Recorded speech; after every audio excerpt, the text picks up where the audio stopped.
Normally this is a knee wall and it's a solid, but they chosen to open it all up. So open, big gates all the way and up on the second floor. And then they upgraded this space to be a wet bar.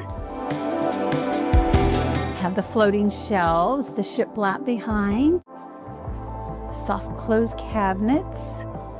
They have a place for their wine fridge. All right, and here you have a half bath. Oh, this is a beautiful backyard. I like it because you have the trees and the pond view.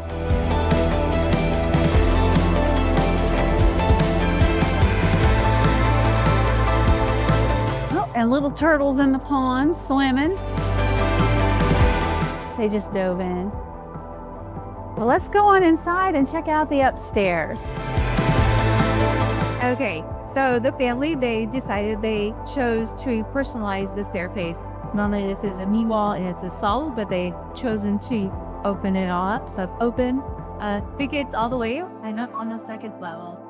Okay, just wanted to take a minute and just show you this beautiful view from upstairs.